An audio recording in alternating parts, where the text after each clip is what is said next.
Bienvenue sous le soleil de Palma de Majorque pour essayer la toute nouvelle Audi A3. Vous allez me dire, comme ça, elle n'a pas l'air très nouvelle. Pourtant, c'est un modèle totalement différent.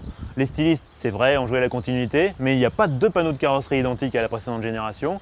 La nouvelle Audi A3 inaugure en plus une plateforme inédite et vous allez voir, à l'intérieur, il y a du changement.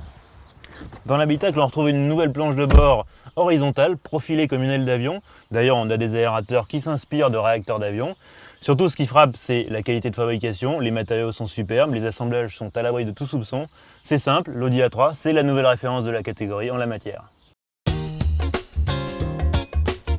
C'est vrai, cette A3 ressemble comme deux gouttes d'eau à celle qu'elle remplace. N'allez pas pour autant imaginer que cette succession est un non-événement. Bien au contraire, cette nouvelle Audi inaugure une plateforme qui sera bientôt très largement utilisée à travers les marques du groupe Volkswagen. L'A3, star des compacts premium, en a donc la primeur. La nouvelle A3 fait également le plein de technologie.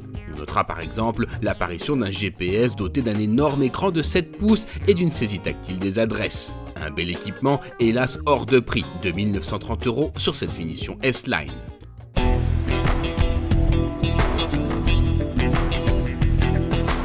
Tout changer sans rien changer, c'est décidément la tactique Audi. Une tactique qui a au moins le mérite de ne pas démoder trop vite l'ancien modèle.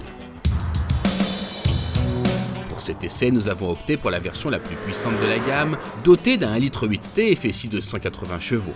Cela n'en fait pas pour autant une sportive. Pour les sensations, il faudra attendre les futurs S3 et RS3. L'A3 1,8 litre TFSI joue une partition de bourgeoise bien élevée avec des accélérations très linéaires et une sonorité peu enthousiasmante. Les performances n'ont par ailleurs rien d'ébouriffant. Les 7 secondes promises de 0 à 100 km/h n'impressionneront pas une Renault Clio RS. Le bilan est heureusement plus positif du côté du châssis. Avec sa nouvelle plateforme, l'Audi A3 s'est allégé de 80 kg. 80 kg! C'est comme si vous y étiez enfin débarrassé d'un passager encombrant. D'ailleurs, tu pèses combien, toi? 80 kg, pourquoi? Alors tu descends.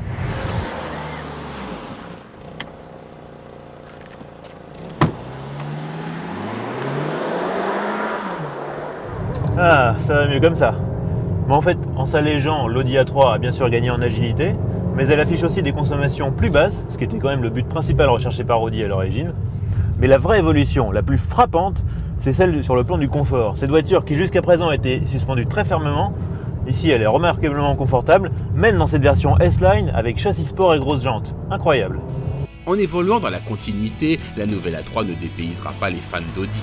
Elle progresse encore en finition, améliore son agilité, mais surtout soigne son confort. Reste qu'elle manque d'un peu de piment en conduite dynamique. Les amateurs de sportives devront donc patienter encore un peu en attendant les futurs S3 et RS3.